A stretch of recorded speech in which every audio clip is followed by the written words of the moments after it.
Buenas tardes. Entonces, le vamos a dejar en primer lugar la palabra al señor decano, doctor Sergio Ramos, para dar la bienvenida, tal vez. Bueno, muchas gracias. Sé que estas jornadas tienen como múltiples vidas. Empiezan hoy con una vida presencial y con una primera presentación, pero siguen también en el registro audiovisual. Ahí está comandando Fran, gracias, Fran. Y después probablemente en la publicación de esos trabajos. Y ahí van como viviendo esas otras vidas, también las monografías de mis estudiantes. Yo agradezco ahí la iniciativa de Mónica como directora del instituto y de Vanessa como secretaria académica, Mónica Cristiano, Vanessa Pajundo, de hace 3 años empezar a pensar en generar otros espacios para que circulen los trabajos que hacían los estudiantes en las aulas, porque a veces vemos que esa calidad de lo que logran alcanzar por ahí se pierde finalmente en un cajón con un spam, y la verdad es que está bueno ir generando esas conversaciones. Es difícil en estas épocas a veces retomar el encuentro de los rituales, el encuentro de los cuerpos y la conversación en vivo, pero hay también una insistencia de institución y de ustedes también para generarlo. Van a ser 3 días donde nos iremos encontrando en diferentes escalas y después esos trabajos van a vivir de nuevo en el registro audiovisual, en la publicación, y van a seguir generando las conversaciones. Sé que es difícil también para cada estudiante pensar en el medio de un momento, semanas que son de exámenes, se entregan, otra instancia que en principio como no acredita nada directamente. Pero por mi propia experiencia personal, yo estoy convencido que a veces son este tipo de espacios paralelos, de encuentro con otros, de discusión, un congreso, los trabajos en la inscripción, una cátedra, donde también se generan en momentos de aprendizaje significativos. Así que celebro este nuevo comienzo, esta insistencia en la vida pública de la universidad, aún en un contexto que sigue siendo emergencia presupuestaria y salarial, y en una lucha que continúa por la implementación de la ley de financiamiento universitario. Se hace difícil organizar estos momentos, pero son sumamente necesarios porque hacen la vitalidad de la institución finalmente. Así que gracias a quienes organizan y a quienes participan, y viva la universidad en nuestros pequeños espectros de encuentro. Gracias. Solamente comentar lo que había pensado, que tengo que parecido a lo que comentó Sergio, pero que evaluamos bastante. Es un año complejo, de cursada salteada y mucha marcha de resistencia. Pero entendemos que también en estos espacios es donde se juega la universidad pública y de calidad, gratuita e inclusiva. Y que poner de realce lo que hacemos todos los días y lo que hacemos como comunidad, y escucharnos y pensarnos también hacia estos espacios, y que por eso es importante, porque seamos muchos o pocos, podamos más, podamos menos, es es un espacio de diálogo, de conversación y de intercambio también académico y también en defensa de la universidad pública. Así que bueno, para eso estamos, y eso hacemos todos los días. Así que vamos a dar comienzo nomás. Vamos a dejar este espacio a Kate y a, recordame tu nombre, que Mi nombre sí, es Laura Elche. y a Laura.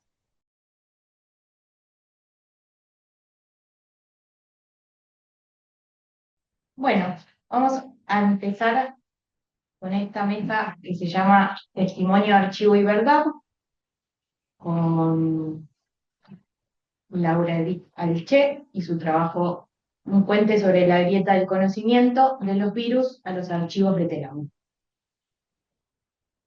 Bueno, este fue Hola a todos antes. Este fue el trabajo final que presenté cuando cursé el taller de ensayo el año pasado.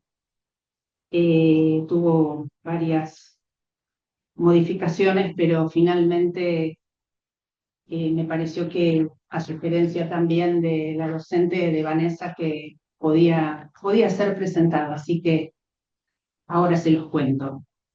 Prefiero leerlo porque me parece que va a tener más coherencia que si lo cuento oralmente yo. A través de la investigación se han realizado grandes aportes a la mejora de las condiciones de vida de la humanidad y se contribuyó con un gran caudal de conocimientos. Para mí, se trató de la investigación a secas, sin adjetivos, aquella que echa mano al método científico, al planteo de preguntas, a la vieja terna de hipótesis, tesis, demostración. Y al final de ese recorrido, que es pleno y gozoso, se alcanzaba la verdad absoluta, un preconcepto que sobrevive aún hoy. Sin embargo, nunca conecté con ese preconcepto. Desde mis inicios en el trabajo de investigación, aprendí rápidamente que no hay una verdad absoluta en la ciencia, sino un conjunto de evidencias científicas que establecen verdades provisorias, que pueden ser cuestionadas por otras experiencias, que por tanto cambian las verdades. Así se construye el pensamiento crítico y por ende el conocimiento. Montaigne sostiene que no hay deseo más natural que el del conocimiento. Los hombres ensayamos todos los medios que a ellos nos pueden llevar y cuando la razón nos falta empleamos la experiencia. Mi experiencia en el campo de las ciencias exactas y naturales la construí en base a conocimientos adquiridos previamente, sumados a los nuevos sobre los cuales inexorablemente debía indagar. Pero no la usé ante la falta de la razón. En esos momentos padecía de zozobra mental. Por muchos años me formé en las denominadas ciencias duras y a mucha honra. Sin embargo, con el tiempo pude cambiar en algo mi punto de vista.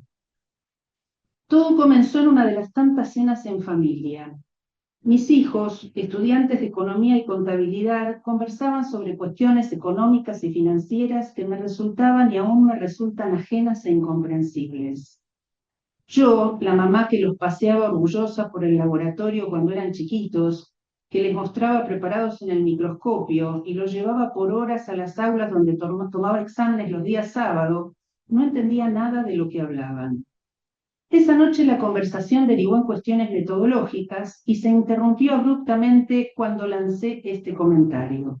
Las ciencias sociales no son ciencias.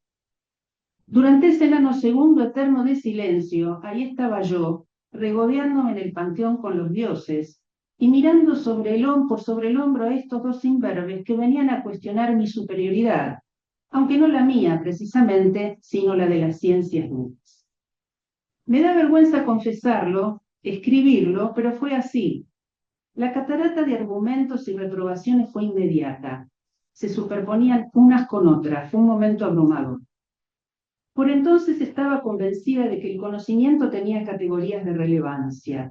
No era lo mismo obtener un anticuerpo monoclonal efectivo para tratar casos severos de bronquiolitis infantil que la evolución de las creencias y los valores culturales en una comunidad dada en un determinado lapso. Si bien son campos de producción de conocimiento diferentes, aquello que me interpelaba era la cuestión del método, su contundencia, su repetibilidad, el rigor con el que se aplicaba, incluso más que una supuesta relevancia. Ni que hablar de las artes, en un casillero aún inferior a las ciencias sociales. No obstante, las acaricié tangencialmente sin siquiera haberme dado cuenta. En el laboratorio habíamos demostrado que un principio antiviral de origen vegetal inhibía el ciclo de vida del virus herpes en alguna parte de la célula infectada. Una fotografía tomada con un microscopio confocal nos dio la respuesta. Las partículas virales incompletas se acumulaban en el aparato de Golgi y no se obtenía progenie viral infecciosa, con lo cual el principio natural ejercía un efecto antiviral notable. Al paper lo publicamos en una revista internacional en 2004. Tan bella era la fotografía que el comité editorial de la revista nos pidió autorización para ilustrar la tapa del ejemplar con ella. Estábamos en el panteón de los dioses y no podíamos disimularlo, mientras yo perdía de vista la conjunción mágica de la ciencia y el arte, la evidencia plasmada en una imagen asombrosa, esa dupla tan habitual en el trabajo de investigación. Sentía una especie de embeleso al mirarla, que solo era atribuible a su condición de cosa bella, esa cualidad de los cuerpos por las que estos causan amor o alguna pasión parecida a él, tal como Burke intentó definir la belleza de las cosas. Esta manifestación bioartística, al igual que el descubrimiento biológico en sí, solo fue validada en el esquema de su publicación en revistas internacionales. Verdaderos pulpos editoriales, único mecanismo reconocido e hiperestimado por nuestro sistema científico para otorgar o quitar una beca, un cargo, un puesto de trabajo. Como no podíamos evadir la trampa del publish or perish argentino, disfrutábamos del hallazgo. Una molécula de origen natural que inhibía no solo al virus herpes, sino también a un amplio espectro de virus y ejercía un efecto dual, antiviral e inmunomodulador a la vez, ventaja notable frente a los efectos adversos de los corticoides. Habíamos abierto la ventana hacia la noche clara de verano, y aunque el universo fuera demasiado, nosotros la habíamos descubierto, al igual que el Einstein del poema de Januzzi. Pasaron 2 décadas, y la cuestión del diploma de cientificidad de las ciencias sociales reaparecía en mí cada tanto. Un artículo de opinión publicado en el New York Times en 2012 llamó mi atención.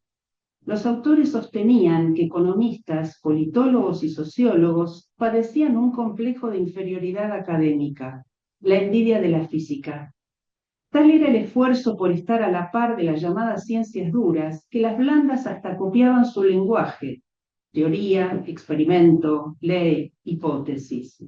Los autores concluían, de manera pobre a mi gusto, que las ciencias sociales debían superar su complejo de inferioridad y aceptar que son disciplinas maduras que no necesitan emular a otras ciencias, como si se tratara de un problema psicológico. Sin embargo, algo de la nota me perturbó: la envidia de la física. Algunos cuantos biólogos padecemos de ella, pero antes que a los físicos envidiamos a los químicos. O sea que estamos al menos 2 categorías por debajo en la escala jerárquica, si tenemos en cuenta la relevancia del conocimiento producido. Tanta envidia y admiración me provocaban los químicos, que la mejor ubicación que conseguí en ese pináculo de deidades fue trabajar en el departamento de química biológica.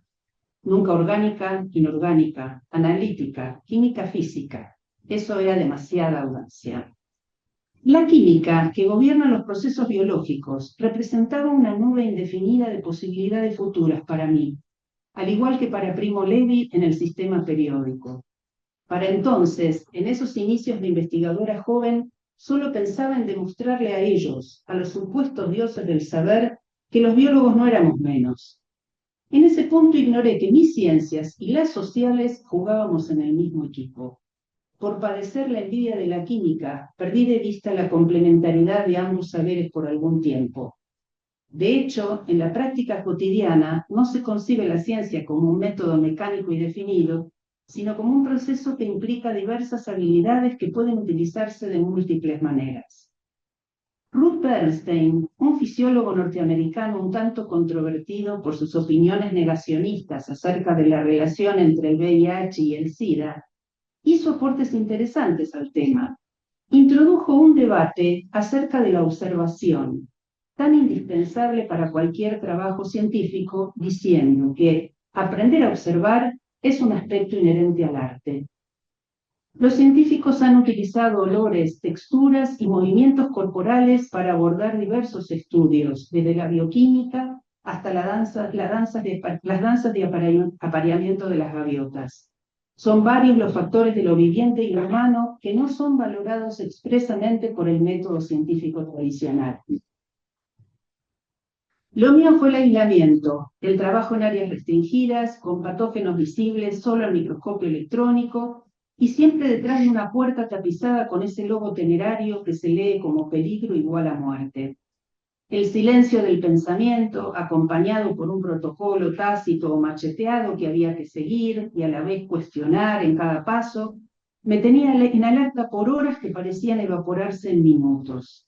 Ese encierro tan placentero, compartido con la lectura, junto a mi inclinación hacia un roce social bastante escueto, algo habrán tenido que ver en ese ninguneo mío hacia las ciencias blandas.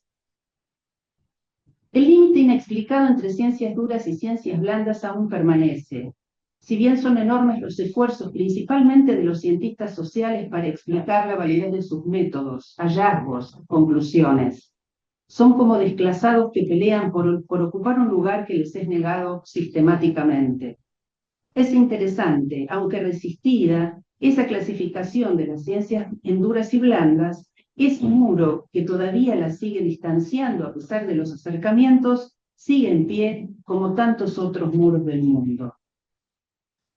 Desde hace décadas realizo un seguimiento y archivo de la información pública aparecida en medios de prensa escritos relativos al atentado a la AMIA. Apenas 2 días después del ataque, una nota publicada por el diario Clarín me llamó la atención por años. Un pequeño artefacto nuclear había volado la AMIA.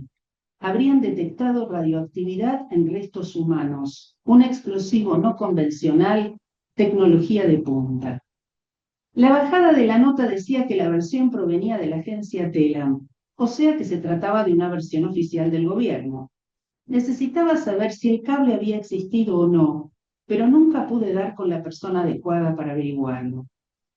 Una mañana de diciembre, después de renegar con mi trámite jubilatorio, caminaba por San Telmo pensando qué más podía hacer, hasta que un edificio pintado de blanco, con apariencia de una restauración reciente, me distrajo de la angustia de jubilar argentina. Un cartel azul oscuro con letras blancas rezaba Archivo de Telam. Toqué timbre, entré, y después de algunas idas y vueltas, logré que me entregaran el archivo de cables y fotos de los 3 meses posteriores al atentado. Con ese material comencé a dar mis primeros pasos en un trabajo de investigación del campo de las ciencias blandas de la mano de una joven talentosa licenciada en Ciencias de la Comunicación. Una vez que resolvimos qué fragmento de la información abordaríamos, cuál sería el objetivo, cuántas horas semanales trabajaríamos, entre otras tantas cuestiones, me zambullí en los cables producidos los primeros días posteriores al atentado para rastrear aquel cable.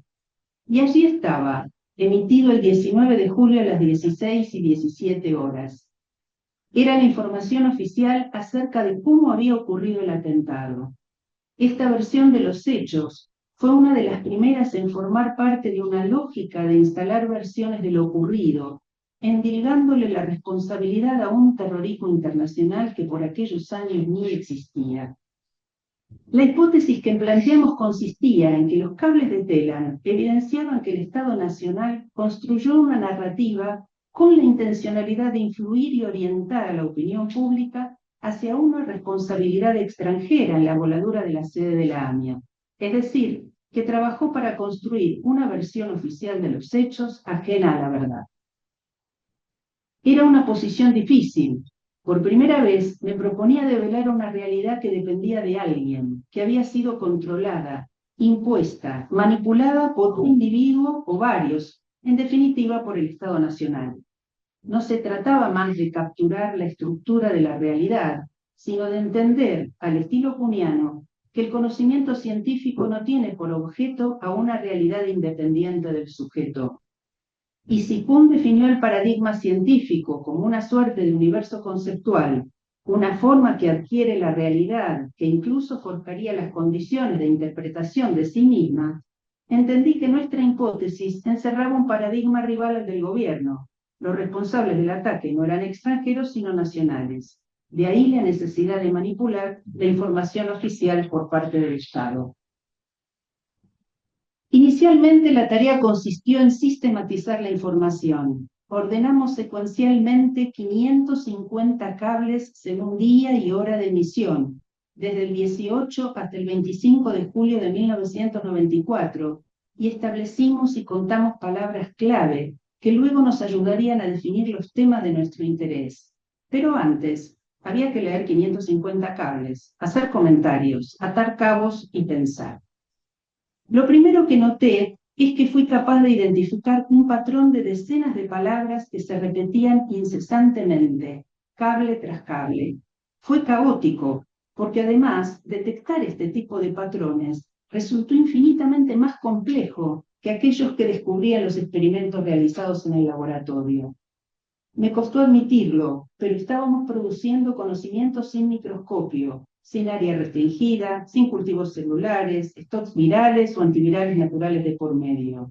Ahora bien, ¿estábamos realizando una investigación científica? ¿Era rigurosa o no? Sin controles contra los cuales contrastar, sin poder garantizar su repetibilidad, ya que no se trataba de un experimento, sino de un hecho criminal de nuestra historia reciente, y ante la imposibilidad de controlar variables o de registrar parámetros, ¿qué clase de resultados íbamos a obtener? Traté de desterrar estos interrogantes de mi cabeza. Cuando los enunciaba en voz alta, la comunicóloga, así la llamaba yo, me miraba desconcertada. Aún así resolví intentarlo, porque al final muchos aspectos de las ciencias duras tampoco se basan en una experimentación rigurosa.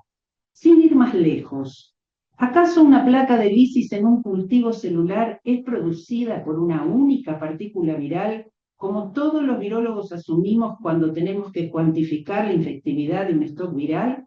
No, porque como es producida por la progenie del primer ciclo de infección, son varias decenas de partículas virales infecciosas las responsables de esa placa de lisis. A pesar de este detalle, ese método biológico es el gold standard para medir la infectividad viral desde mediados del siglo XX. A mis tiempos, que son largos, fui entendiendo que la lectura, el análisis y la puesta en contexto de los cables no tenían una naturaleza distinta a la de la investigación en virología, sino una complejidad mucho más grande. Los sistemas, cuanto más grandes y más fuertemente acoplados están, más complicados son. Y pretender desenmarañar esa trama desinformativa con métodos reduccionistas claramente tenía como destino el fracaso. No porque en el fondo todo no sea reducible, somos todos átomos, diría Gastón Giribet, pero en el fondo la estructura es tan compleja que uno termina dejando algunas cosas afuera porque no es posible tener en cuenta todas las variables a la vez, igual que en el campo de las ciencias duras. La comunicóloga, que se llama Victoria, y yo resolvimos leer en paralelo los 550 cables para poder poner en común nuestras conclusiones y tratar de evitar algún sesgo, sobre todo de parte mía. En el camino no pude con mi genio. Le pedí material de lectura. Así aprendí qué son los encuadres, cómo influyen en la sensibilidad del público y aceleran el respaldo o la oposición respecto de un determinado escenario. O que existe el concepto de pánico moral, entendido como algo que amenaza los valores e intereses de la sociedad e incluso el orden social en sí mismo. Con este background indagamos los modos en que el gobierno gestionó la producción y circulación de la información relativa a la voladura de la AMIA. Los resultados de la investigación de un trabajo científico incuestionable son alucinantes. No los voy a contar porque estamos engordando la idea de un libro. Sin embargo, puedo adelantar que la trama que subyace tras el relato, basado en las declaraciones y los discursos de funcionarios argentinos y extranjeros, diseminados por las usinas de los expertos en comunicación, brilla como las estrellas en una noche sin luna en el medio del campo. Se pueden dibujar todas las constelaciones con apenas un dedo en el aire, y solo con eso generar desinformación por más de 30 años. Sentí que estábamos en medio de la revolución científica de Kuhn. Entendimos que el paradigma de la figura del terrorismo internacional era una invención, una construcción de un discurso gubernamental sin sustento ni prueba. La arquitectura de esa narrativa no fue lineal. Los cables también muestran que el expresidente Menem le atribuyó responsabilidad a elementos locales e incluso al Estado argentino. Sin embargo, las presiones internacionales para modificar esa posición fueron brutales y el discurso presidencial fue cambiando a lo largo de esa primera semana. ¿Podré concretar la idea del libro que acariciamos? ¿Tendré la audacia necesaria para plasmarla? ¿Lograré enfrentar ese discurso único, el discurso del poder, hegemónico, casi como el discurso científico, y confrontarlo con nuestras conclusiones acerca de los cables de Telam? El paradigma oficial tiene enormes anomalías que, a diferencia de lo que ocurre en el ámbito científico, no logran hacerlo entrar en su crisis final ni reemplazarlo por el nuevo paradigma que proponemos. En términos de Kuhn y de Sagasti, no desaparecen del campo de discusión sus conceptos fundantes, al menos por ahora. Estamos hablando de un nuevo paradigma que presupone un quiebre teórico respecto de aquel que el Estado Nacional logró mantener por más de 3 décadas. En palabras de Sagasti, habrá que salir a buscar el consenso social para imponer nuestro criterio de cientificidad. Durante 40 años de labor científica atravesé al menos 2 grandes etapas. En los inicios prevalecía la defensa de la propiedad de las ideas, de la autoría de los hallazgos, una especie de derecho privado que garantizaba el reconocimiento y un supuesto éxito. En ese lapso, la producción de conocimiento fue tan abrumadora que, aún contra la voluntad de algunos, forzó la interdisciplinaridad entre distintas áreas de las ciencias duras que hoy resulta indispensable, mientras que la interacción con las ciencias blandas es embrionaria. Hay mucho de juego, asombro y caos en la investigación que atraviesa la grieta de las ciencias, así como también la increíble simplicidad de la cosa en estudio. Todo ello la enriquece, desafía nuestra creatividad y rompe el rígido esquema del método, que tal vez en pleno siglo XXI es necesario repensar.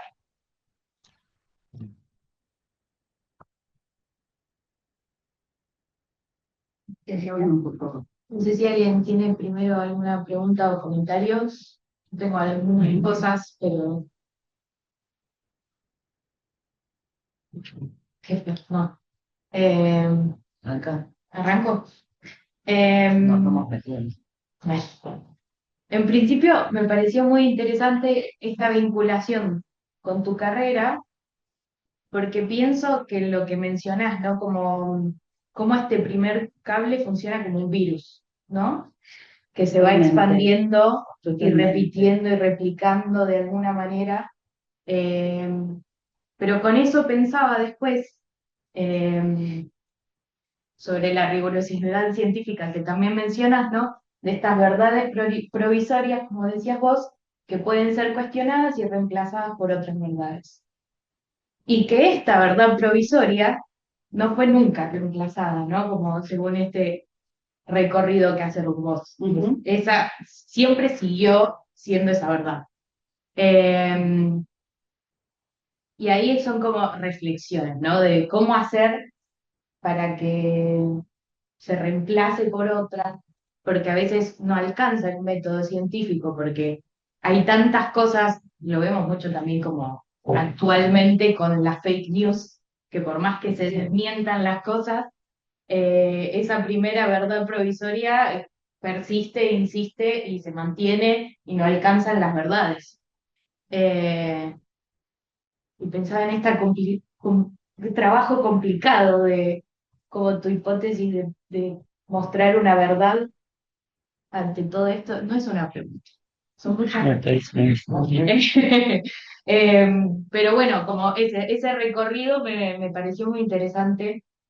No sé si quieres comentar algo más. No, me pareció muy lindo esto que contás de que ese primer cable, que era de lo más extraño, fue como un virus finalmente, que también es un ser vivo, bueno, está en discusión siempre su condición de ser vivo, pero hasta filosóficamente, pero fue como un disparador, sin duda. Se replicó después en centenares de cables. Y respecto del tema de la, digamos, de esta complejidad, de cómo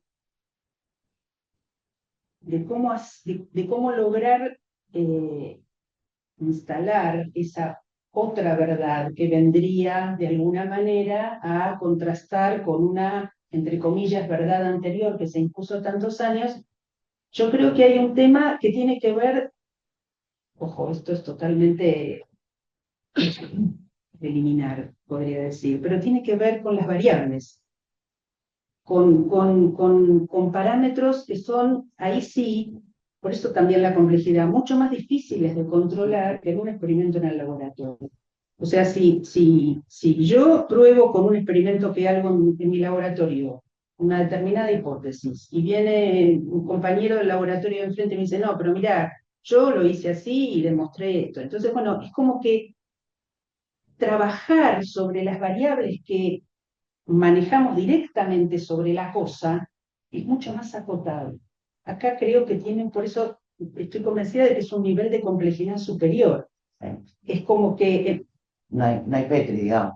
no es Petri, no Es la tenés, vida social es misma, la vida trabajando. social misma, ¿entendés? No podés, si bien uno puede determinar un fragmento, o sea, vos podés decir, bueno, yo, mi objeto de trabajo el objetivo de lo que quiero mostrar es este, incluso lo que se deriva de ese en el laboratorio es fácilmente manejable, fácilmente en el sentido de que, y hasta incluso puede llegar un momento en que decís, bueno, se acabó por acá, voy por allá. Es tan fácil en ese punto. Sí, y hay como una cuestión también, ¿no? De que en definitiva, cuando estás trabajando con los cables, que laburazo, ¿eh? Em, estás laburando con discursos y no con pruebas forenses, por ejemplo. Bueno, ahí tenemos Entonces, otro problema. de todos estos cables podés sacar una conclusión, pero que en realidad las intenciones detrás de eso Ahí tenemos son un como verdadero incomprobables. problema, que es el problema del concepto de la prueba. Acá en nuestro país, el único concepto válido de prueba es la prueba jurídica.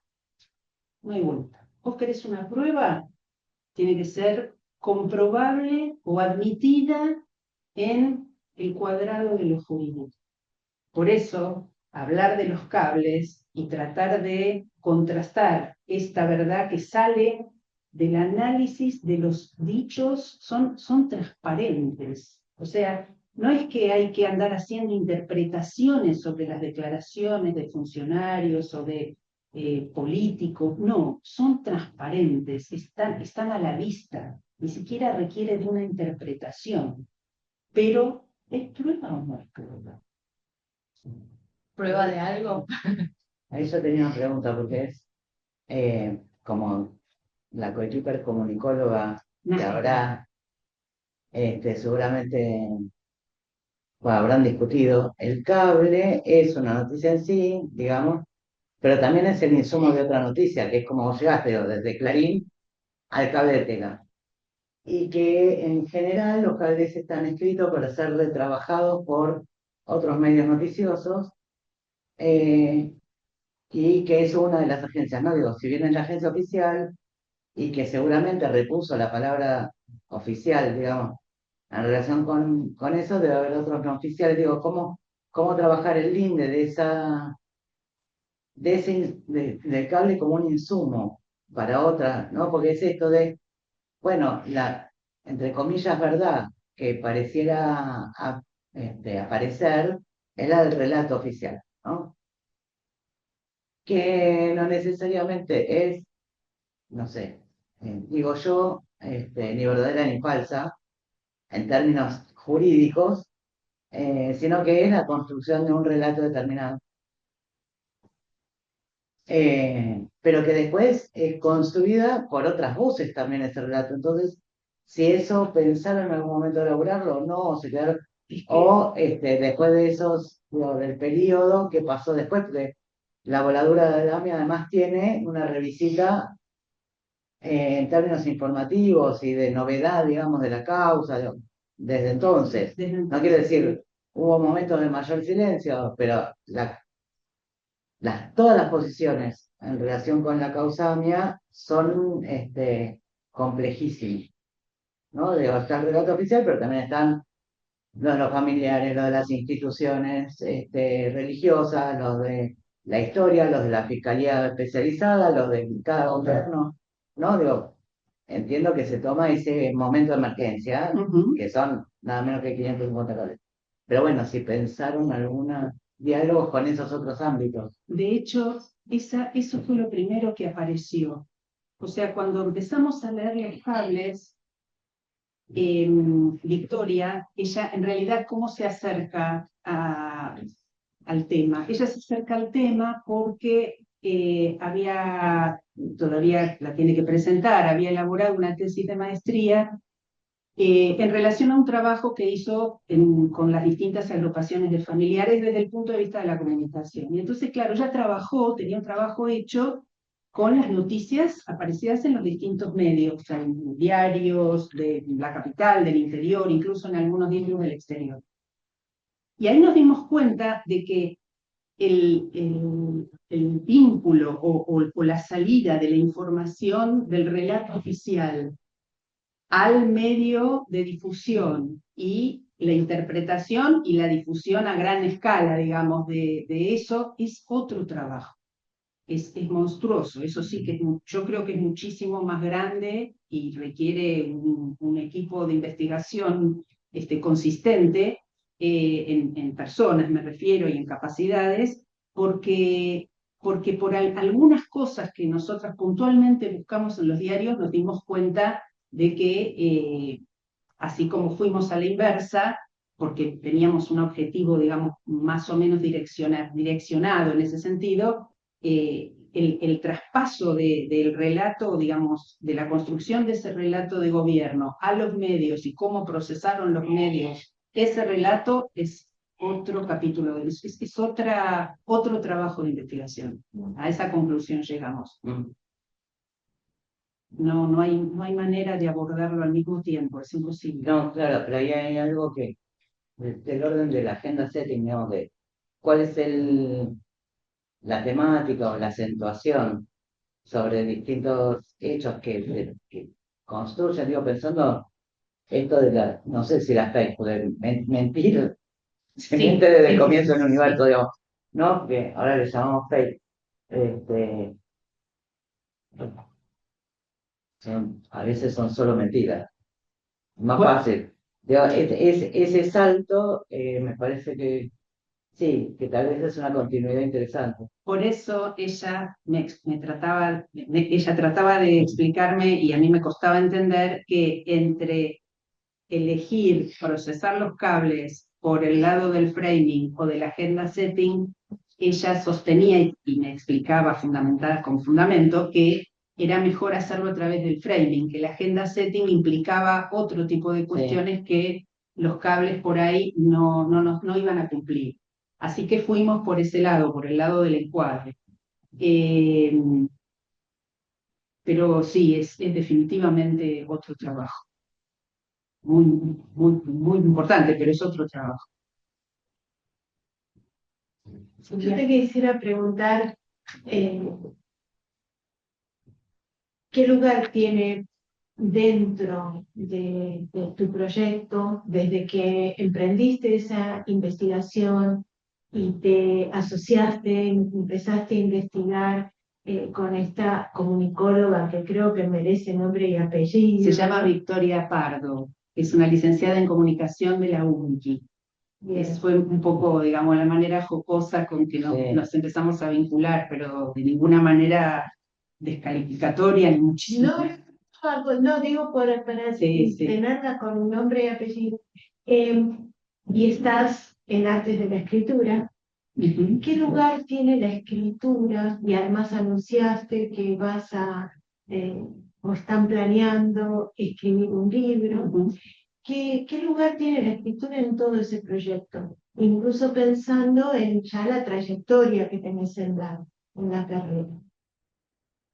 Mira, el lugar que tiene la escritura a esta altura de los acontecimientos para mí es el lugar, el único lugar. No es que no hay otros, sino que en los tiempos que nos toca vivir, no hace falta que me vaya en mucho detalle, todos los conocemos, los espacios para el debate y para la reflexión y para la construcción de otras hipótesis y no, son realmente reducidos, no hace falta que me explaye en eso. Entonces, para mí, la única manera de que esto pueda quedar plasmado de alguna manera es a través de la escritura. Y en verdad yo llegué a artes de la escritura después de un largo proceso de escritura, de escrituras de otra índole, en otros ámbitos, que eran totalmente ajenos para mí, porque yo no salía de escribir un paper para publicar, porque si no perdía el concurso en el próximo llamado. Entonces, de hecho, cuando empezamos a hacer este trabajo, lo empezamos, además de por el cable este que nos llamó tanto la atención, porque era la única manera de hablar de información que es pública. Esto no es que nació solo, sino que nació como producto de otro enorme trabajo de investigación también, en donde participaron básicamente historiadores, la mayoría eran historiadores, sobre los archivos secretos de la CIDE relativos al atentado a la AMIA. De esos tenemos prohibición de hablar. No podemos hablar porque nos lo prohíbe la ley de inteligencia, a pesar de una enorme cantidad de decretos que son públicos, son decretos de gobierno, que son ambiguos, ¿no? Y que entonces uno puede forzar la interpretación, pero objetivamente nosotros estamos, y además estamos en la mira. Si alguien va a hablar, bueno, ya nos van a mirar a nosotros, pero encontramos esta manera, o sea, esta forma de escritura, como para tratar además de poner una especie de cuña para en algún momento permitir que a través de una nueva, otra escritura, se pueda conocer aquello de lo que no se puede hablar, que también está todo escrito. Entonces se trata de una cuestión en todo caso de escribir más para que estas nuevas historias, para desplazar la denominación de verdad, en todo caso, porque esa sería una intervención, ¿no? En los discursos dominantes, empezar como a denominar de otra manera esas versiones, ¿no? Pero pensaba en el lugar que tiene, de hecho, que tú hiciste una carrera de escritura, otra escritura. Sí, definitivamente, sí. Que me parece que es central para lo que te estás proponiendo hoy, ¿no? Sí. De hecho, la idea original iba a ser un informe.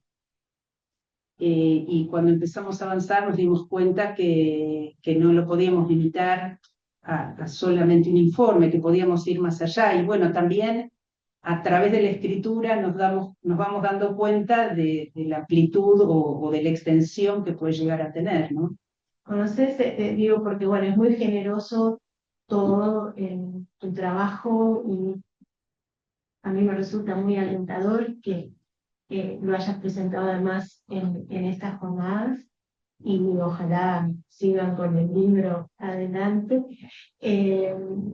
Pero para devolver algo, una sugerencia de una lectura. ¿Conoces el cuento de Biblia, la loca y el relato del crimen? No. Creo que te va a dar alguna idea, les va a dar alguna idea. Ok, muchas gracias. Yo solo comento algo, conozco el trabajo desde sus inicios, digamos, que me resulta sumamente poderosa la forma en la que se pone en escena esa crisis, digamos, ¿no? Que vive el sujeto. El sujeto científico, digo, ese sujeto que ensaya, ¿no? Cómo entra en una suerte de contradicción, ¿no? Entre los modos en los que está acostumbrado a acceder al conocimiento y, bueno, lo que eso devuelve, ¿no? En el caso de análisis particular. Entonces, en ese sentido, digo, es como una suerte de microescena que pone en discusión, bueno, cuáles son los modos de acceso, ¿no?, al mundo. Y en este punto digo, volver a escucharlo, aunque entré un poquito tarde, volver a escucharlo me confirma la inteligencia del enfoque y también la potencia del texto. Eso quería que conste en acta. Y diría una cosa más, para que no se sientan solas, porque la tarea puede ser abrumadora. Es abrumador. Estoy pensando en un texto más. Entonces, espérate porque después me olvido.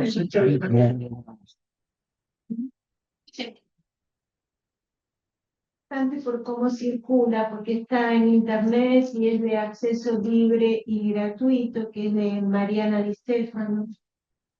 No recuerdo ahora exactamente el título, pero es de CALAS, es una organización de investigación internacional, y que es sobre los juicios a las juntas y la violencia, y los conceptos de violencia que circularon en esos juicios. Y se mueven en ese espacio de lo público, lo decible, lo que no se puede decir, y a su vez como esas palabras, las dichas, las prohibidas, los materiales que no están, Los que están y de los que no se pueden ver. exactamente, yo creo que tienen ahí un antecedente que aunque trabajan con diferentes episodios, hay una familiaridad en el método. Bien. Recordar el truco de Pippi. La loca y el relato del crimen, Ese por lo el cuento. Ese por el cuento, pero este es el de Estefano, que cualquier cosa te paso el enlace. Dale. Es de acceso libre y gratuito, que también me parece que es parte de una Política. acción. Claro. Hola, sí, yo trato de acordármelo, dos ramos tal vez, de una tesista de Marita que también laburó con... sí, con juicios, con las cosas dichas y no dichas. No, pensé que era lo de los No era la de- Lo de los buenos, Sí, trabaja pero con también, los buenos. también trabaja con testimonios. Ay, bueno, pero está en editorial Teseo, también en Que versión tiene descarga digital, gratuita. descarga gratuita. De los buenos de la muerte, Sí. no me acuerdo la autora, y decís que está en TC. Sí, editorial Teseo.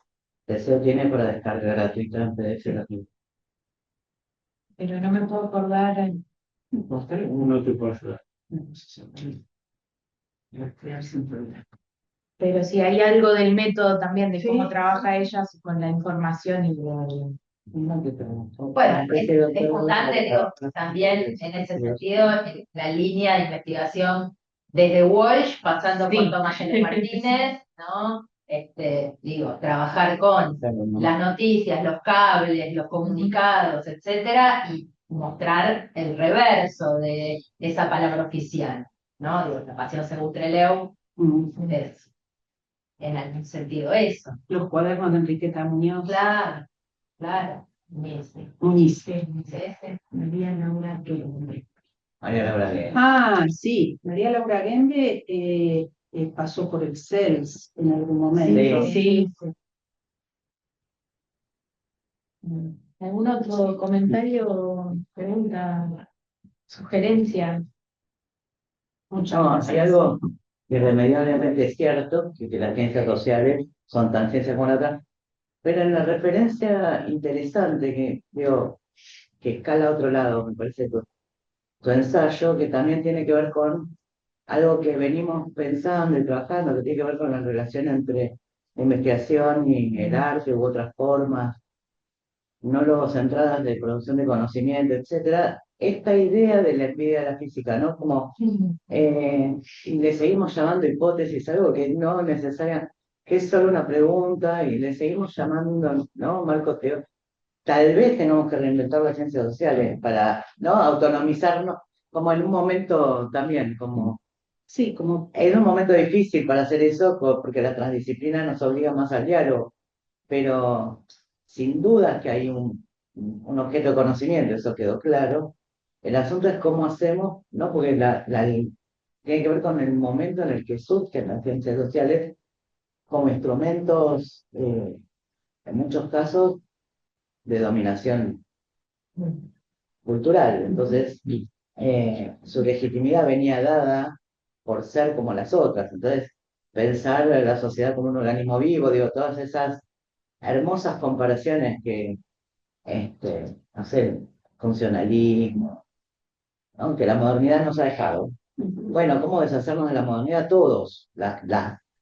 Emilio de Ippola tenía una clasificación muy interesante que hablaba de las ciencias duras, las ciencias blandas y las ciencias al dente.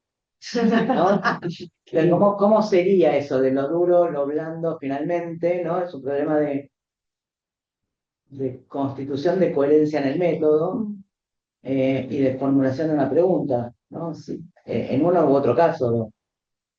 Es cierto que en algunos casos las variables son más controlables por la manipulación misma, pero cuando no sos, ¿no? El investigador tiene un objeto no manipulable en el sentido de claro, de la construcción del experimento, digamos, ¿no?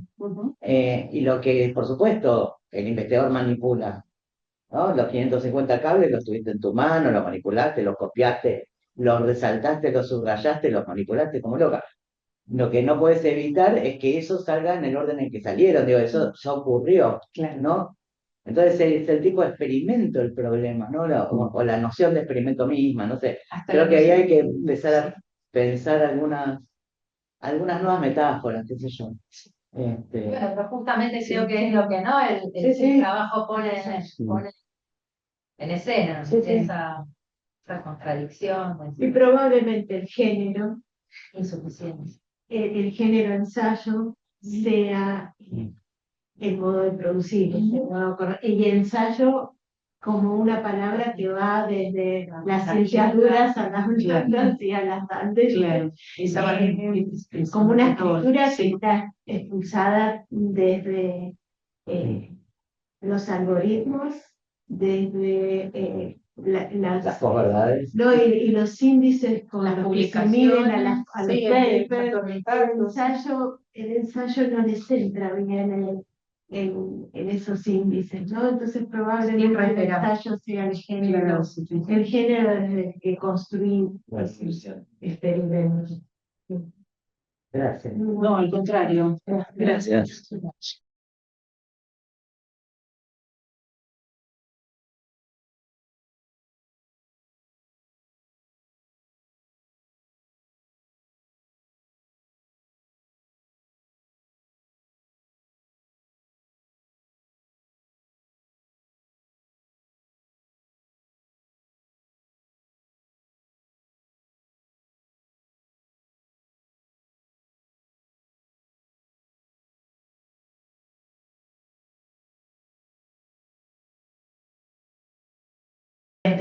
Yo soy Adriana Valeira y estoy haciendo el último cuatrimestre en Artes de la Escritura.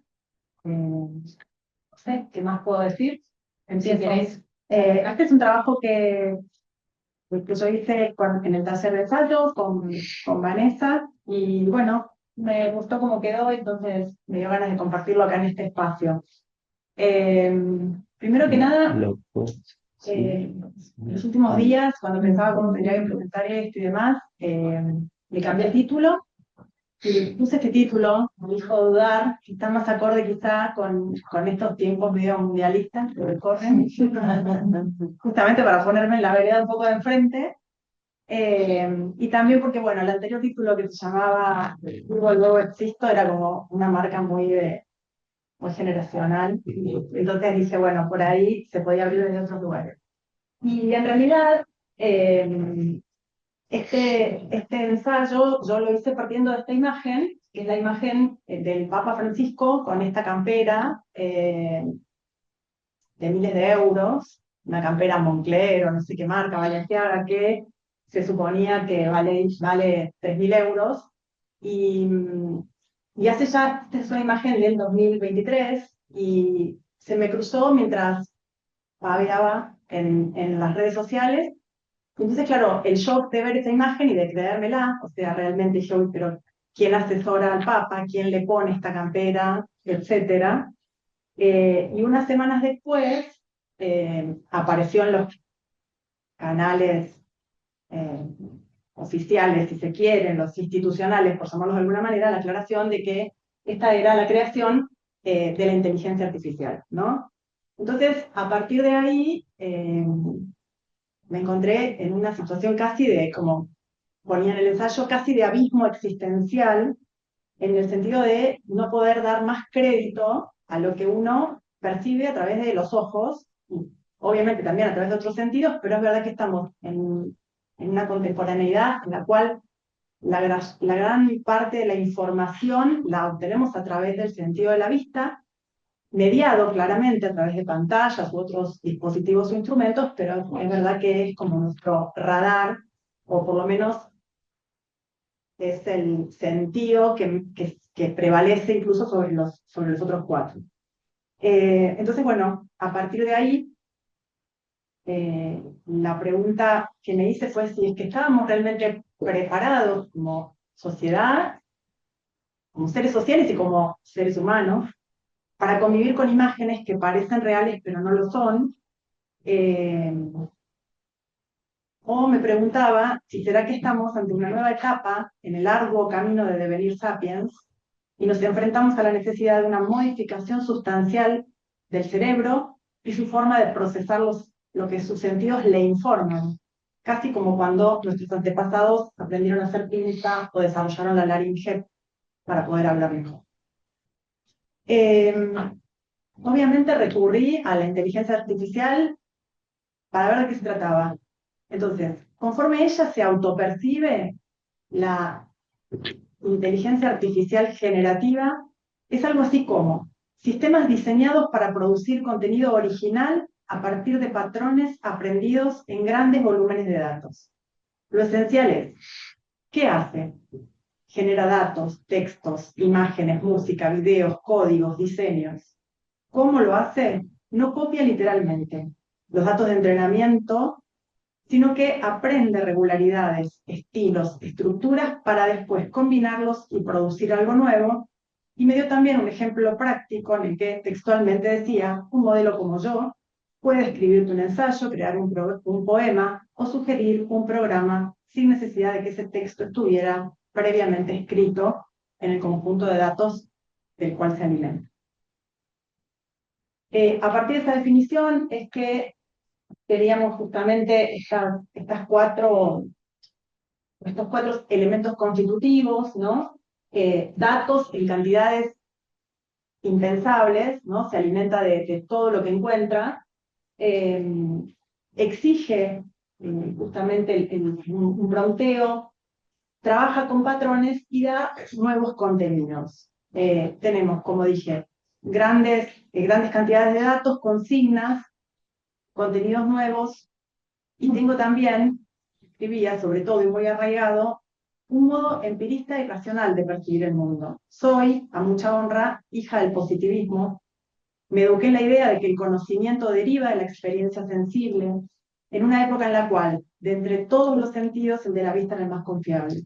Ver para creer, como exigió Santo Tomás Apóstol, que se ganó el mote de incrédulo, por negarse a aceptar la resurrección de Jesús, hasta no verlo con sus propios ojos, hasta no meter sus dedos en las heridas del Maestro. Claro que el reproche a Santo Tomás es su falta de fe. A mí, por lo menos, hasta ahora, lo que se me podría reprochar es lo contrario, un exceso de fe en la existencia de lo visto, sea en directo o mediado por una pantalla. Ver la cosa equivale para mí a certificar su existencia. Parece que ya no más, no alcanza con ver, hay que verificar.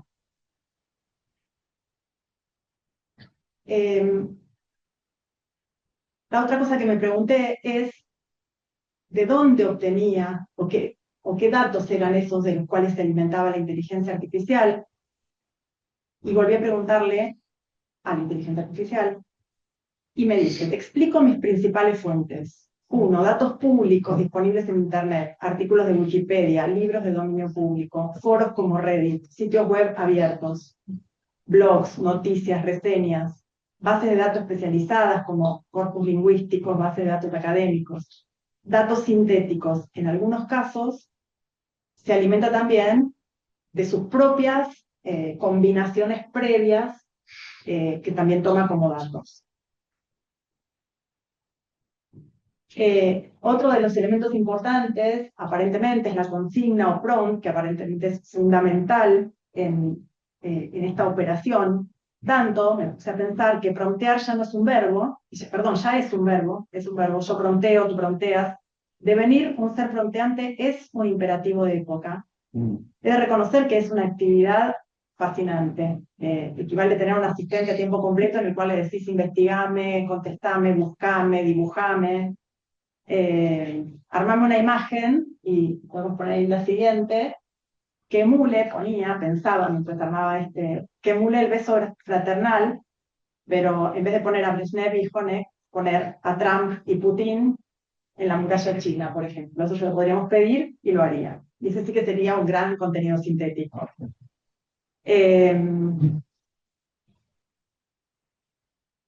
En el ámbito de la inteligencia artificial, el contenido sintético es aquel texto, entonces, imagen, sonido, creado artificialmente por algoritmos que condensan datos y estructuras preexistentes. De esto se trata.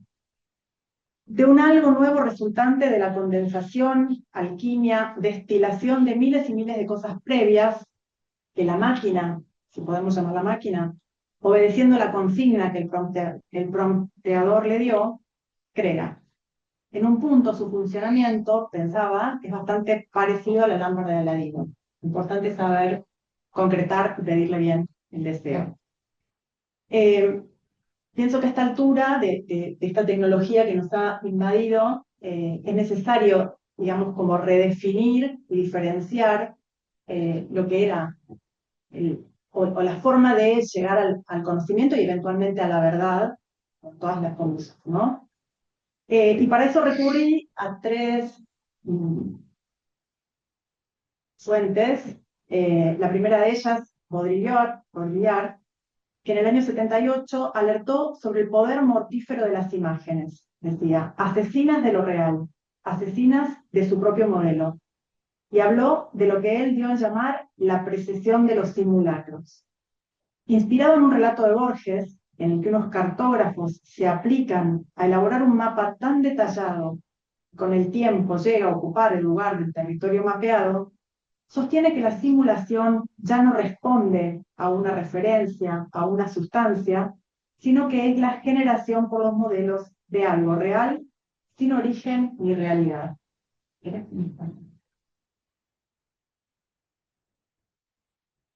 El territorio, dice, ya no precede al mapa, sino que es el mapa el que precede al territorio. De ahí la palabra precesión.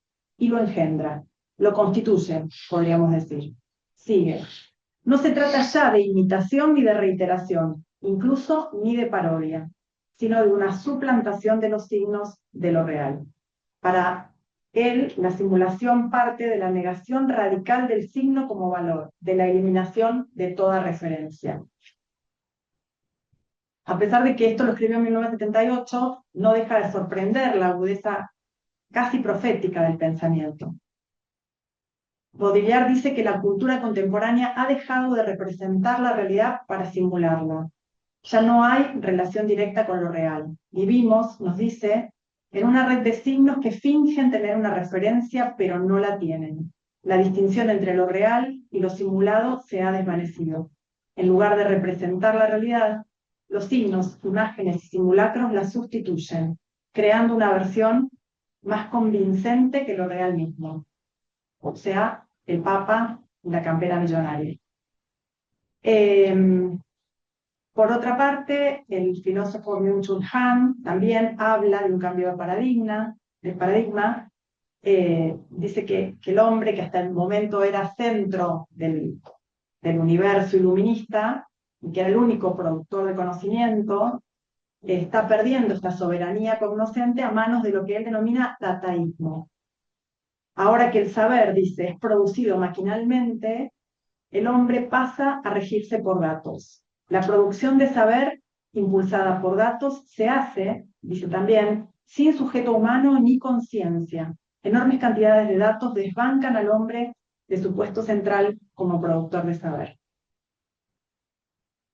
Y mientras estaba haciendo este ensayo, cayó en mis manos, así de esas casualidades que por ahí no son tales, un libro de una ensayista y también cineasta, creo que también es coreana, pero que está radicada en Berlín, que se llama Ito Steyer, y que me resultó sumamente productivo en términos de lo que estaba haciendo, un libro que se llama Medios Calientes, que lo editó acá Caja Negra, en donde ella también arrima un poco su visión como más técnica respecto de lo que significa todo esto de la inteligencia artificial. Y ella sostiene que cuanto mayor es la autonomía de las máquinas, el mundo va a volverse más desordenado y más caótico, más difícil de organizar. Y está empeñada en iluminar, por lo menos en ese libro parecía, como empeñada en iluminar zonas poco tenidas en cuenta a la hora de analizar el impacto de estas nuevas tecnologías. Por ejemplo, se pregunta de qué manera vamos a enfrentar nuestra propia zombificación, como ella le llama, o cómo haremos frente a la amenaza de volvernos obsoletos.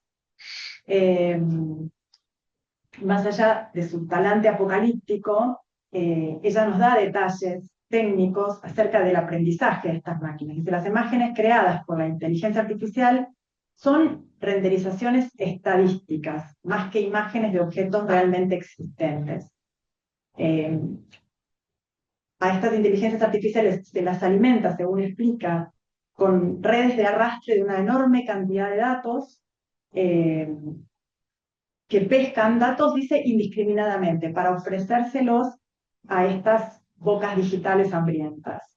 Así alimentada, la inteligencia artificial crea imágenes promedio a partir de la visualización masiva de datos, omitiendo toda referencia indicial a su objeto. Concluye que estamos ante el pasaje de una ciencia basada en la causalidad a conjeturas basadas en la correlación, como un caso casi de pensamiento mágico o como un deslizamiento hacia la alquimia. Son tres palabras las que me rondan cuando pienso en esto, ¿no? Que son justamente velocidad, proliferación e irrupción. Estamos ante herramientas que irrumpieron en la cotidianeidad, que proliferaron como hongos después de la lluvia a la velocidad de la luz. Una fantasmagoría que se alimenta y se retroalimenta para ofrecernos contenidos regurgitados que consumimos como maná. No sé si algo puede salir mal. Sin embargo, pienso, ¿no?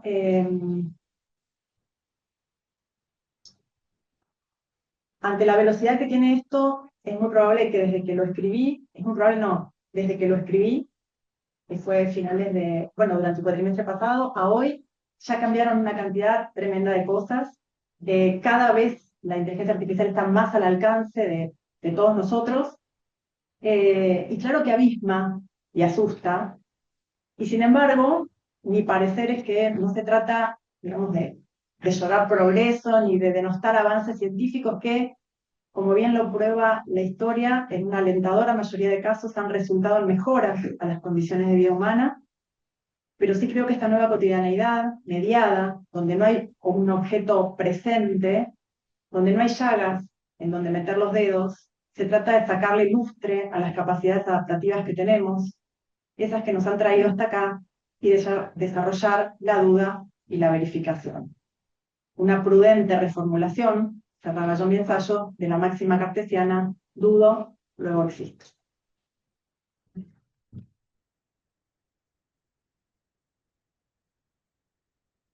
Perdón por lo desprolijo, pero no. Bueno, gracias. Bueno, preguntas, comentarios. Yo me quedé con, perdón, Va a ser como un comentario, no sé si hay preguntas, pero lo digo así como, siempre me sorprende la personificación de la IA. Y esta cosa de que hace cosas, es cierto, hace cosas como lo hace mi cafetera, mi heladera, a las que no trato como, ¿no? Como, dame, que no le digo dame café, esto es un botón. Y pensaba en otra cuestión, en algo con lo que cerraba, que tiene que ver con la mediación como problema, ¿no? No puede, no sé, a mí se me ocurre que no hubo sociedad humana y cuando para pensar sociedad y necesariamente comunicación, un tipo de intercambio más o menos inteligible, en el que la mediación no estuviera presente, ¿no? Digo, en general lo que tenemos, más allá de la fe en las cosas que percibimos con nuestros sentidos, y todas aquellas que sabemos más allá de nuestros propios sentidos, por ejemplo, que hay una luna que rige algo, es porque hay mediación, ¿no? Pues yo veo eso, pero que eso sea eso que todos dicen, ¿no? Eh, y de vuelta, pensando en esta cosa positivista, pensaba, bueno, ¿cuánto dura la excepción humana? ¿No? Que es un título de Sheffield.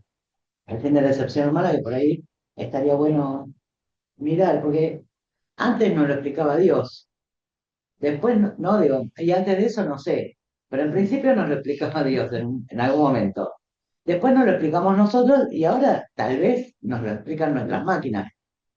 Sí, sí, algo por lo que llorar, digo, en términos duros, ¿no? Como, bueno, elegimos poner las máquinas, en el algoritmo, en una lógica oscura y secreta, y más o menos insondable, como Dios, que trabaja de manera misteriosa, no sé, digo, es como esa reflexión. Ahí, eh, finalmente algo que se termina, ¿no? Como son imágenes promedios y no indiciales, Ajá. se termina demostrando su propia naturaleza fake, ¿o no? Hoy. Bueno, yo creo que hay que estar un poco entrenado también para esto, ¿no? Porque digo, en definitiva, lo digo como usuaria lista y llana de redes, que está por ahí a la noche antes de irse a dormir, boludeando en Instagram. Eh, y ya estás un poco más alerta ahora, pero no sé, muchas veces estás viendo algo al cual le das estatuto de realidad, y después te enteras que no. Eh, hay como, y, también, y de nuevo, al revés, se te presenta lo que es real y te permitís dudar. Entonces, no sé, pienso sí que como todo, quizá como todo lo nuevo, bueno, yo soy abogada y pienso, obviamente esta irrupción de este elemento nuevo va a requerir o va a necesitar a lo mejor con el tiempo una determinada reglamentación o regulación que haga que las cosas se encaucen. Hoy por hoy pienso que al alcance de la mano e incluso hasta de costos accesibles, cualquiera dibuja al Papa, y así, digo, es la anécdota, pero podría, y de hecho sucede, ¿no? Que tiene que ver con esto de, bueno, lo que hablabas hace un rato de fake y demás, que me parece que sí que es un paradigma bastante desafiante para esta época que nos toca vivir, que igual, ojo, no, de nuevo, no lo veo como algo apocalíptico. Hombre, lo que Baudrillard plantea en esta idea del simulacro, en principio, y que en algún otro texto lo lleva un poco más allá, pensando que los humanos vamos a estar tirados en un sillón viendo pantallas y no haciendo ninguna otra cosa. Todavía no ocurre, tal vez era profético, veremos, porque muchas de esas realidades se contrastan con salir a caminar y hablar con otros, ¿no? Claro, sí. Vivir, habitar el mundo, de alguna manera hace estallar el simulacro, ¿no? Y todavía no están esas imágenes en un nivel en el cual el referente no funcione, porque entonces ahí, ¿no? Lo que plantea Baudrillard, en realidad, como son signos de signos de signos de signos, desaparece en todo caso cualquier referencia del mundo, del todo, ¿no? Es como es bastante más apocalíptico lo de Baudrillard, que esto que todavía no sé, por ahí ocurra, pero en principio, eh, nada, hay modelizaciones y hay una cosa que me parece que es muy, no sé cómo lo ven los demás, pero cómo lo ves vos, como todavía muy de nicho. A ver, no sé, yo lo veo que avanza cada vez ocupa mayores espacios en distintas actividades, pienso incluso hasta en las escuelas, en mi profesión, ni hablemos, en la medicina, no sé si están de nicho, no sé si están de nicho. La construcción de textos, no de imágenes. En la medicina, imágenes. A ver, la construcción en general, la construcción de conocimientos, voy a decir, de textos, de imágenes, o sea, a través o ¿no? sí, por la inteligencia artificial, me parece que está teniendo un avance. Y después también, o sea, porque es de nuevo, ¿no? A ver, lo pienso en... Sí. Yo sinceramente creo que esto es irrupción y es algo que vino para quedarse y que necesariamente vamos a tener que desarrollar otras habilidades, como ha pasado desde siempre, ¿no? Me parece que estamos un poco ante esta bisagra de, bueno, ¿cuáles son las habilidades con las cuales yo sea salir a caminar, hablar con otro o ver de qué manera, ¿no? Pero, por ejemplo, aplicado a mi profesión, no sé, uno le pide, lo que hacíamos, incluso esto, bueno, igual va avanzando, pero notoriamente, pero hace las primeras utilidades que le dimos a la inteligencia artificial fue buscame jurisprudencia. Lo que por ahí uno a veces, o sea, lo más básico y lo más difícil, por ahí lo más tedioso, y ya lo va haciendo mejor. Al principio inventaba, literalmente. O sea, como incluso tiene un propio término, le dicen alucina, y ahora el prompt es no alucines. O sea, definitivamente hay que pedírselo de ese modo, no alucines. Y claro, y veo algo y era, o sea, no, digo, esto es cualquier cosa, pero sé que es cualquier cosa porque tengo sobre mis espaldas 30 años de profesión que me pudieron dar cuenta que esto que me estaba citando como textual no era verdad, no existía, no era así. Era literalmente una alucinación, un invento.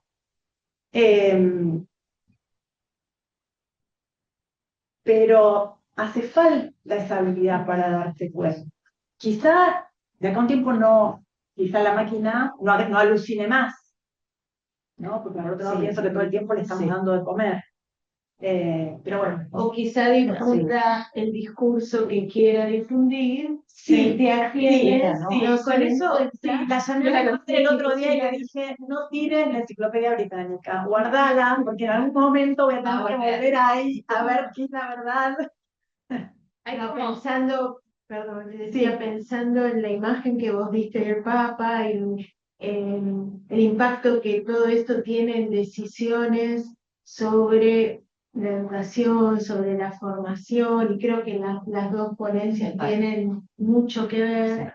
Es muy importante ver o enseñar, diría yo, que todo lo que se ve está enlazado íntimamente con lo que no se ve, ¿no? Entonces, y generar disposición, por eso me parece que Elijo Dudar es muy buen título, generar, difundir la disposición a leer como sistema lo que se ve en relación con lo que no se ve, por ejemplo, un enunciador que genere esa imagen desde una posición contraria a quienes plantean un papa que combatía la corrupción de la riqueza en el Vaticano o la corrupción, en fin, ¿no? Entonces vamos a deslegitimar esa figura y entonces el enunciador que pone al Papa Francisco en semejante campera es el que puede hacer esa articulación en contraposición con otro discurso, con otros signos los zapatos que él usaba, etcétera, ¿no? Pero como dicen todas las teorías que manejamos tanto, todo signo viene de otro signo, ¿no? Y se enlazan entre signos, y creo que esa es tal vez la estrategia para combatir que nos creamos alucinaciones, ¿no? En aquellos que no tienen experiencia, estoy pensando en los que no pueden enfrentar la alucinación de las ideas con tus 30 años, ¿no? De experiencia, pero que pasa. A mí me gustaría volver sobre la alucinación y algo que decía Moni antes, ¿no? De las características que le atribuimos a la inteligencia artificial, las características humanas, y ahí creo que el problema está en nosotros y no en la inteligencia artificial.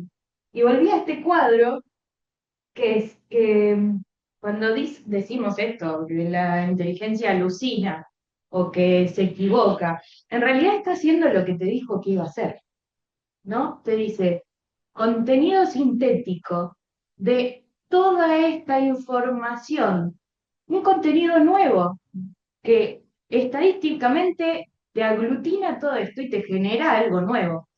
Nunca te dice algo verdadero, algo real, ni una replicación, ni una cita exacta. Se está esperando de esa inteligencia artificial algo que nunca prometió. Claro. Y además se olvida, ¿no? Al atribuirle características humanas a la inteligencia artificial, nos olvidamos de los humanos que sí estuvieron detrás de esa inteligencia artificial, programando con sesgos propios, como se ha comprobado repetidas veces, que tienen sesgos de género, sesgos nacionales, xenófobos, etc. Entonces, ahí me parece que hay una enseñanza que tiene que ser como humana sobre el uso de la inteligencia artificial, de lo que implica, de cómo funciona, ¿no? Como pensar, dejemos de hablar de la inteligencia artificial como una entidad propia y pensemos los usos que tiene, cómo funciona, ¿no? Cómo estos procedimientos, cómo está programada, quiénes la programan, y después, bueno, lo que dice Silvia, ¿no? Cómo lo usa cada individuo a partir de qué. Pero creo que eso nos ayudaría con tantas cosas, nos ayudaría a dudar, como dice tu título que me encanta, ¿no? Nos ayudaría a dudar más, ¿no? Como, ¿por qué genera estas imágenes? ¿Por qué son estos cuerpos que aparecen cuando le pedimos a... Científica, ¿no? Sí, Sí. Ese principio cartesiano que está aludido en el título, ¿no? Pero es la perdón, voy a lógica. volver a otra. ¿Cuál es?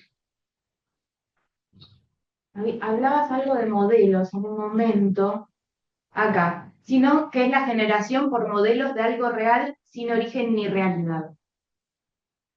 Lo que es real es ese modelo, ¿no? Alguien hizo un modelo, que es esa inteligencia artificial. Alguien hizo ese circuito que tiene una configuración que va a buscar estas fuentes, que va a tener estos sesgos, ¿no? Como el modelo no surgió por combustión espontánea, ¿no? Claramente. No, es un resultado del uso. Claro. Son input a priori.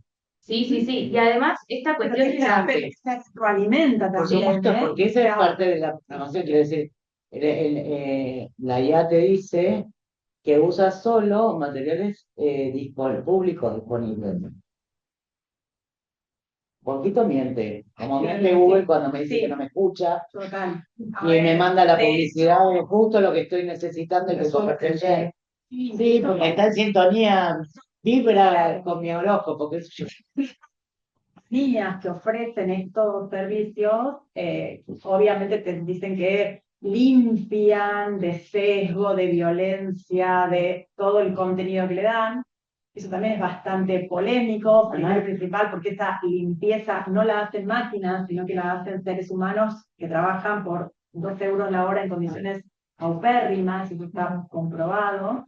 De hecho, creo que también esa es la otra gran deuda. Yo un poco por ahí digo en chiste, vamos a tener que, o sea, los organismos internacionales en algún momento van a tener que celebrar quizá acuerdos de no proliferación de inteligencia artificial, como en su momento, no para que no exista, pero sí para regularla, Total. claramente.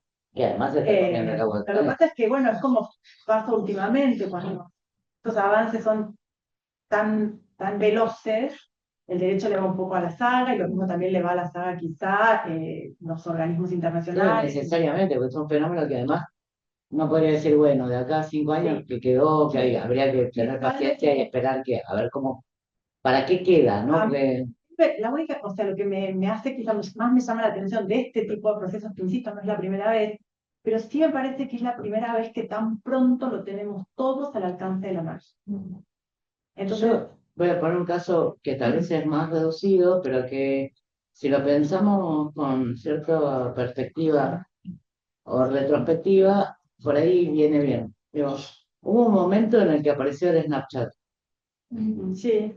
que hoy nadie usa, pero que ponía en cuestión la captura de imágenes. Porque yo no soy eso con orejas de conejo y lengua cartoon, digamos. Sin embargo, una foto obtenida por el Snapchat era así o ¿no? En la adicional que fuera, pero seguía siendo una imagen de captura detalladísima, ¿no? Porque era yo, se movía como yo, o un video que hablo con cara de no sé qué, y se licuó, desapareció. No es una práctica hoy, digo, que fue muy extendida en su momento y hoy medio vintage, digamos, ¿no? Si existiera el vintage para hace 3 años, 4 años, 5, no sé cuánto hace de Snapchat, pero fue como esa explosión y después, por eso digo, para mí hay que, necesariamente todos los sistemas regulatorios vienen después, porque hay que regular una práctica, pero primero hay que saber qué vamos a hacer con esa práctica, ¿no? Digo, en eso tal vez muera, o Dios quiera. Un poco en relación con eso y a lo que hablaba de las alucinaciones, hay una teoría que surgió medio conspiranoica, pero ahora está teniendo un poco más de sentido, que es el Internet muerto, que habla de que Internet empieza a morir desde ya hace unos años porque cada vez se va, y ahora más con las inteligencias artificiales, se va alimentando de sus propias fake news y de los deepfakes y de los bots. Entonces ya no está tomando fuentes confiables o fidedignas, sino está tomando fuentes que eventualmente terminan siendo falsas. Y con inteligencia artificial se exponencia más todavía porque esas inteligencias también se están alimentando de las propias inteligencias artificiales con esos sesgos, esas alucinaciones, esas mentiras. Claro, comparto 100%, y de hecho hasta la búsqueda, hoy la búsqueda más simple en Internet se transformó en algo bastante más complejo que hace un tiempo atrás, donde de una ya veías lo que necesitabas. Ahora es publicidad, bla, bla, bla, bla, y por allá al fondo a lo mejor conseguís algo potable y hasta por ahí nomás. O sea, a mí me pasa eso, no sé si. Eso por un lado, que para mí es así, no había escuchado nunca esto, pero digo, como usuaria siento eso. Y por otro lado también digo, es curioso, un poco en función de lo que vos decías, la postura que nosotros como seres humanos tomamos frente a lo que te devuelve, o sea, la entidad que le damos, cómo la tratamos, al punto que hoy por hoy no transcurre una conversación entre personas sin que en algún momento alguien me vaya a consultar, chequear, el chequeo en el teléfono, que tampoco sabes que estás chequeando, porque de nuevo, por otro lado, tengo toda esta cantidad de fakes y cosas así. Gente que piensa que lo que le devolvió el chat GPT es la Biblia, más o menos, ¿no? Y con eso vamos por la vida. Entonces, sí, digo, es como, o sea, insisto, me da como un poco de vértigo. Pero bueno, igual, no, o sea, un desafío. Bueno, bien, el objetivo es lo vital, ¿no? Quiero decir, no entregar esa condición irreductible casi diría, ¿no? Sí, total. No sé, pensaba en la vuelta de los, no sé si la vuelta, en todo caso, la importancia que empiezan a tener, yo tengo una hija adolescente, los juegos de mesa. Ajá. ¿no? Digo, en mi barrio empiezan a aparecer una cantidad de negocios específicos que venden juegos de mesa. Antes eran solo los entendidos, ¿no? Sabían Siempre hubo. dónde ir a buscar. Siempre hubo, pero Siempre hubo ahora... bares de juegos, siempre hubo. Es cierto que Sí, sí, pero ahora quiero decir, Cada vez está más fino, proliferando. sí. Y me parece que esa proliferación es, de alguna manera, un síntoma De otra vez lo tangible, la escala el humana. vínculo. Sí, Sí, sí, ojalá. claro. Sí. cada tanto. Tampoco es ¿no? Y la sorpresa, ¿no? Y la sorpresa en eso. Sí, que la IA no te- La idea no te da, Y no, ¿no? es la medianía, ¿no? Es que por Ese- definición. Y los modelos y escolar Bueno, si no hay otra pregunta o comentario, muchas gracias. Pequeño cierre pensando en lo que presentaron las dos presentaciones, valga la redundancia. Me parece que hay algo así como en común de la producción de conocimiento, ¿no? De lo visto y lo no visto, ¿no? Como de pensar la verdad y verificar, y lo principal con lo que me quedaría yo es, que me queda a mí de mis pensamientos, es de esta idea de una primera verdad o discurso o imagen que prolifera como un virus y que tenemos que parar en algún momento, ¿no? En los dos casos. Eh, ya sea porque es una fake news, que lo dije al principio y que por ahí estaba muy lejano, o porque es una discursividad en la que sabemos que hay algo detrás, como unas intenciones detrás y que hay otra verdad posible. Eh, ambos casos con mucha complicidad, pero por eso muy valorables también los trabajos. Así que gracias y gracias también por las discusiones que hemos tenido.